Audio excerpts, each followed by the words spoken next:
Well, hello, my friends. Here we are again, the Oneness Project with Sharon here. I'm Steve, and you are you, and we are all the Oneness Project. If we weren't, there wouldn't be oneness. And, anyways, we have an interesting topic today. We're going to be spanning. It's basically the pearl of great price is the parable we're looking into.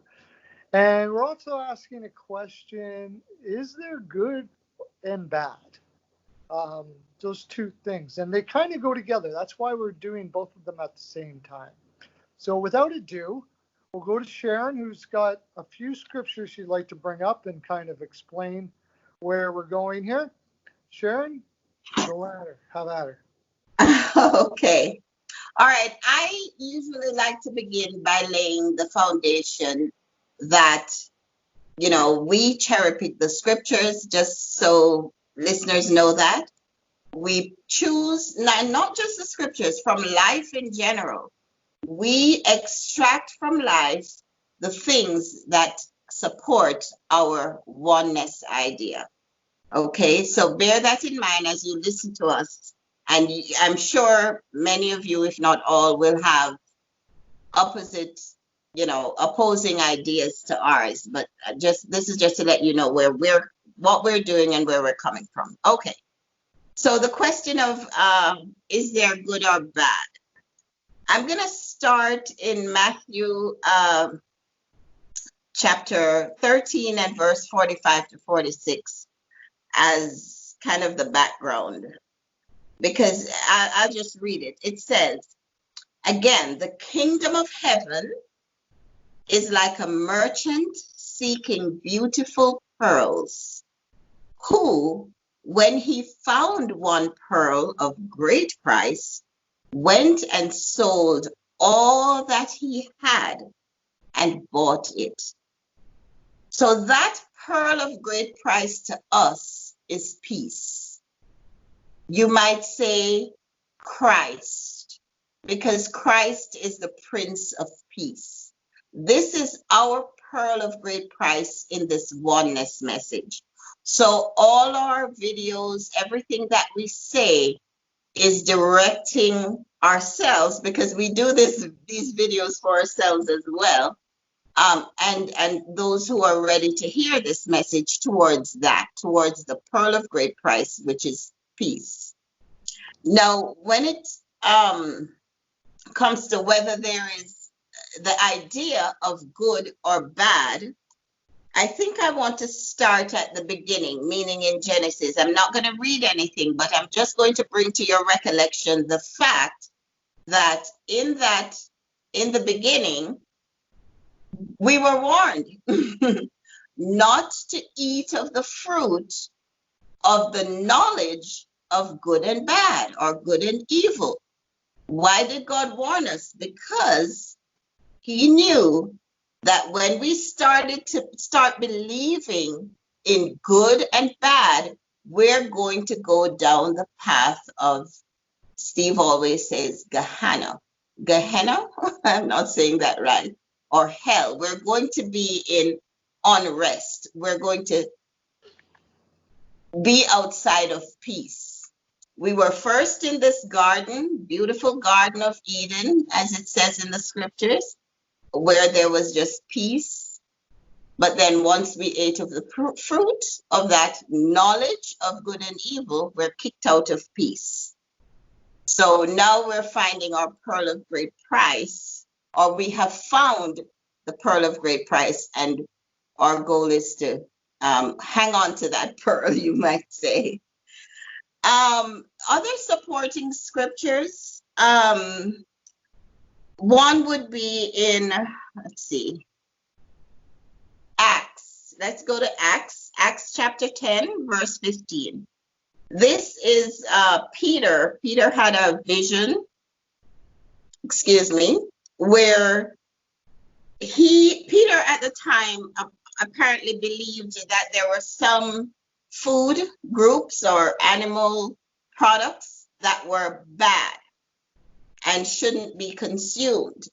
And in his dream, which kind of took him aback, he was told this, and I'll read it. The voice spoke to him, meaning him, Peter, a second time and said, "What God has cleansed, you must not call common." In other words, don't call anything good or bad. Okay, and this, I believe in this scripture, it was referring to a certain type of meat. Am I correct? Pork. Maybe pork. I can't hear you. Are you there? Pork and other fowl, like other things that in the Old Testament they called unclean. Unclean meats, right. So here God is clearly saying, don't consider anything unclean. Not, very much in line with what he said in the beginning. Don't eat of the fruit of that tree of knowledge of good, of good and evil. All right, the next supporting scripture is in Mark 16. And this is, I'm going to read verse 18. Now, most of us would agree that snake poison is a bad thing. Okay? But in this verse, it clearly shows that it's only bad to those who think it's bad. Here's what it says. They, meaning those who don't believe in good and bad anymore, will take up serpents, and if they drink anything deadly, it will by no means hurt them. Okay? Now, I don't know about you, but these scriptures clearly indicate to me that good and bad, or good and evil, are mental states that came out of the Garden of Eden when we ate that fruit, when we started to believe in it. And I know Steve is going to segue on what I'm saying, but I just want to say one last thing. Everything is in mind, and as we know, science, well, some of us know, science can back this up. Every illness, every disease begins in mind. Okay, so there is what's this effect called, the placebo effect, that people cannot understand. Okay, and if you study the placebo effect, it means that people will take a sugar pill and cure cancer or cure all types of disease, when that pill that they take really has no medicinal value, but because they believe that it will heal them, it heals them. So these are just proofs that good and bad are in our minds, and when our minds hold on to that belief, we will create within ourselves illnesses or Gehenna experiences or hellish type of experiences. Okay, Steve, that's all I have to say on this. Yeah. No, as usual, as you're speaking, we spoke for about an hour before this, Right. and then as you're speaking, a whole bunch of other stuff comes to me. But I'm going to stick with our scripture so we don't go too long. I'm going to go back to Matthew and finish the one you said, the verse that you were talking about, Matthew 13, 46, 45, 46. Okay. And when he found one of the pearl, and when he found one of great value, he went away and sold everything he had and bought it. The word for great value there is more than just great value. It's like the pearl collector, like any collector out there, that there's always that one that is so rare that people would kill for it. And they find it, then if you take a look at what he's saying here, they find that one. All the other ones seem of no value. So they go sell them all so they can just have the one. Because what do you need the rest of them for? This is the one, right? And when we're talking about this, we believe that Jesus really showed us that we're talking about peace. Why is he, like you mentioned before, why is he called the Prince of Peace? Because peace is the ultimate reason. It is what we are created to be, and it is what the greatest value is. And through all of this is all talking about value. What is the most valuable thing? Now, all through our lives, we have found this value. Everyone is looking for this pearl, this peace. All people that are doing things that you would look at and go, wow, how could they do that? Are doing these things thinking they are acquiring peace. So now I made a lot of decisions in my past, and I can look back. I did things that were like, well, I was an alcoholic, for instance. I would reach for a drink for peace. And it gave me small amounts of peace.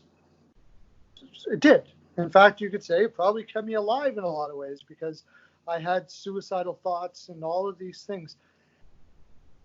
This is what this verse is talking about. It's this collector has all these other pearls that he's grabbing looking for peace. But there's one that is so huge that he's still looking for. If you have peace, you're not looking for anything anymore. You found it. It's there. You're not striving for anything. You may continue in growth in whatever peace you have, but you don't feel anything other than peace because you found it. And when a person has it, anything that makes them feel like they don't have it is less value than it. And that's how you know you have it. Because everything else seems like less value. You're not striving for anything else, trying to acquire something to get it, because that's it. You have it. It's there. It's yours. Once again, the kingdom of heaven, which I believe is this place of peace, not some future place that you're going to, although it may be future for you, it may be future for me yet, I'm not sure, but I'll tell you, I'm in some level of it because peace seems to consume most of my life now, is like a net that was let down into a lake and caught all kinds of fish. Now, there's a lot of, when it was full, the fishermen pulled it out on shore. Then they sat down and collected the good fish in baskets, but threw away the bad. Now, threw away the bad fish. Were the fish actually bad? Are fish ever bad? Where did they throw it away? They threw it back into the water again. The fish were just not of value to those fishermen. The thing is not bad. Simply because something is not of high of value to somebody does not make it bad. And what Sharon is pointing out here is the pearl of great price is the realization that there is no evil. There is no bad. That all things, you'll get into this in Romans, are working for good for those who love God. God is peace. Those who love the Lord, and the Lord is peace. Mm-hmm. So, Jesus, the Lord, peace, Jesus Christ, the Prince of Peace. If you love peace, you love the Lord. Yeah. And then everything is going to be just fine. Don't worry about anything. And who doesn't love peace? I don't know. I don't think there's anybody that doesn't love peace. Everybody loves peace. So all the times that we're not acquiring peace in our life, that's working for good. So there's another part of peace that ruins our peace is when we're ashamed or we have ill will towards ourselves or lack because, I would be here if I wasn't there. If I didn't do this, I would be in this. That is a lack of peace. So we're in a Gehenna in that state. Peace comes when we realize that all things are working for our peace. Everything is. Yes. This is how it will be at the end of the age. Now, this is end of the age. He's speaking to a whole people here. The angels will come and separate the wicked from the righteous. I'm not sure if these people realize it at this time, but what Jesus is talking about age is an individual age. I don't have time to go through all the scriptures that this is.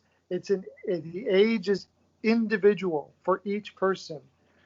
But it's also a whole. So this will come at the end of the age when angels will come and separate wicked from the righteous. There's messages that are coming to us, and we are selecting those messages. Call them fish if you want. When we take in the good fish that give us peace, and we throw away or put back into the water, to the ocean, the fish that doesn't give us peace. We were led in our minds right now to talk about the coronavirus. We felt like talking about that through this. And now I'm going to bring it up now. The coronavirus is a thing. Is it a bad thing or a good thing? It's just a thing. In your mind, it can be considered bad, which would leave you out of peace. It's nor good nor bad. However, is the concept bringing you peace? How do you look at the virus? If you look at the virus that it's going to cause you pain and all of these things like this and calamity and all of that, then you will live in that. If you look at the virus as it cannot harm me, hurt me, or cause me any dissatisfaction, my body is strong and immune to these calamities, it will bring you peace. And this is truth. So follow the truth. What Sharon said, it is a truth that a perfect person, I've heard people say this to online all the time. They show this person was perfectly healthy, but they got the coronavirus. Health, physical health is great, is wonderful. It's part of being in peace, for sure. How the mind we create for our health creates peace. However, when we believe that we are going to be infected with the disease, we lose our health, just like that. As soon as we believe, why do we become healthy? So we don't get sick. Why? Because we believe in doing so, we won't get sick.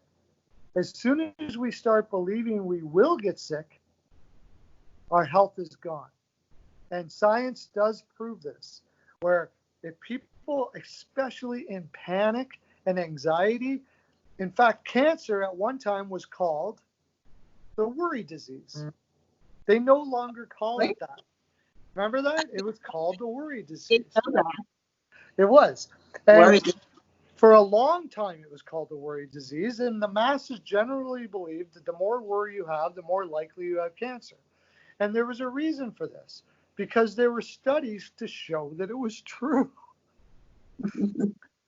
Now, they've ended that. They said, well, that's nonsense. And they've come up with these reasons why anybody can get it, causing more worry. Guess what? There's more cancer now than ever. And we keep on donating to these cancer funds that are going to find this cure for something that is in our minds. I am not cancer. I am not sickness. I am health. I am love. I am peace, because that's what we were created in. I didn't keep the verse, but it says that the Son was the original before ever there was the Son. Before existence, before time, as they say, was the Son, the Christ, the peace. Then we started believing in good and evil. In individual consciousness, broke away from the oneness, believing in something that wasn't in peace, living in a Gehenna. It says Satan, that was created in our mind, was sent to the earth to dwell in Gehenna. And as long as we believe in the things that bring us no peace, we live in that Gehenna. Everything is a choice. Throw away the things that bring you no peace. Keep the things that bring you, the fish in your boat that bring you peace, and you will live in peace.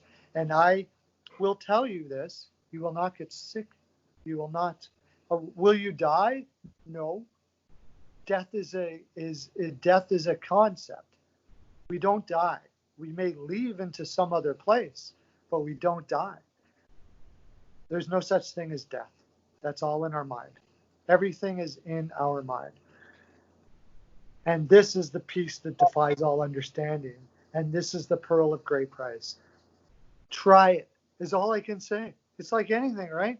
You simply just have to try it.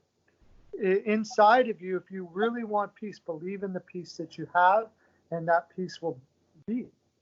The most peaceful people I've ever known in my life before I came to this understanding, and maybe they didn't know this as a whole in itself, but they would always say to me, Steve, it's true. Like if we were in calamity, they would say, quit dwelling on it.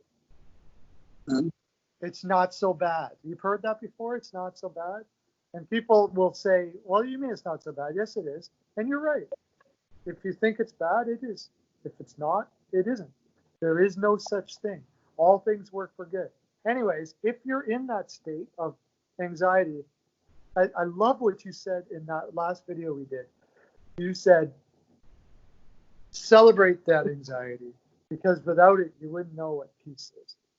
But, yeah, I was just going to, inject that, because it's such a contradiction, to me at least, that we're here saying, there is no good and bad. There's no real good or bad except what's in our mind. Isn't Shakespeare that says there's no good or bad except your thinking makes it so? Well, we certainly believe that and know that to be true.